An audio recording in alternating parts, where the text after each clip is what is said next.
Hello, everyone. We greet you this Thursday evening on DatelineDrought.com, made possible by Genuity Drought Guard Hybrids. Taking a look at the latest drought monitor maps released this Thursday morning. Now, maybe you've been watching these pop-up showers, a little bit of an increase in precipitation, amounts highly variable, in some instances quite impressive, and perhaps you've thought that this drought situation is easing. It is not, according to the drought monitor that came out this Thursday morning. Let me give you some examples. Now, the most extreme category of drought is exceptional drought. The second most serious is extreme drought. If you look at Missouri, 94% of that state is in extreme drought.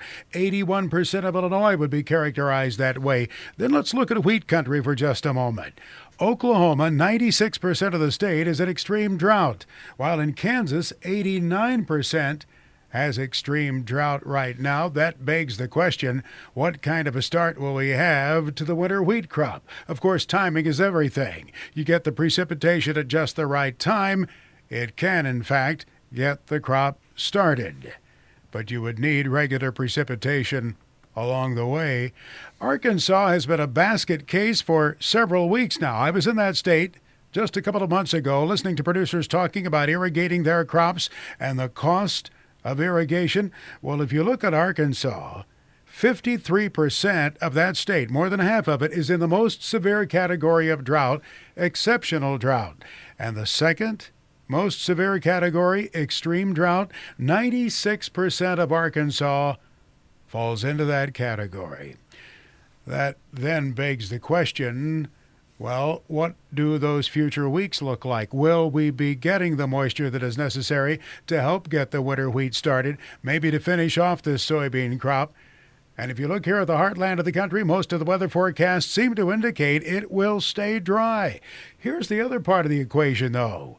The forecasters indicate through the month of August it should stay warmer than normal, and that's been part of the problem. Even when you get some beneficial precipitation, if it is hotter than normal, that moisture effect is offset rather quickly. Well, let's take a look at the markets now. Bryce Knorr with Farm Futures brings us the update. Bryce?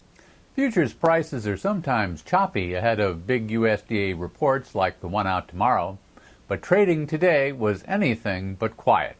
The market surged higher with soybeans leading the way. November futures gained 50 cents to $16.31 moving all the way back to the resistance line drawn off July highs on the heels of yesterday's bullish reversal higher off the 30-day moving average. While old crop export sales were a marketing year low, USDA separately announced the third big sale this week under its daily reporting system for large purchases. Plus, there were rumors Brazil wants to buy U.S. soybeans to make up for its short crop. USDA is expected to lower its estimate of both old and new crop ending stocks in Friday's report, but estimates of 2012 production vary widely. Farm Futures has the most bullish estimate in the industry at just under 2.7 billion bushels, more than 100 million lower than average. Corn prices ended today with modest gains, but not before December futures posted a new contract high of $8.29 3/4.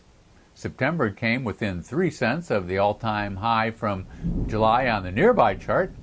Export sales this morning were robust, but most of the business was previously reported new crop deals to Mexico. USDA is likely to bump up its forecast of 2011 crop ending stocks tomorrow for corn, but new crop carryout projections could fall to bare-bone levels. We put production at under 10 billion bushels for corn, 1 billion below the average pre-report guess from the rest of the industry. Wheat prices also moved higher today. Export sales were good, topping 24 million bushels. September Chicago wheat ended 13 3/4 higher at 9.13. Kansas City was up 11.5 to 9.15, and Minneapolis gained 13 3/4 to 9.59. We'll have complete coverage of Friday's USDA report on farmfutures.com, and be sure to keep up with the drought situation across the country by visiting www.datelinedrought.com.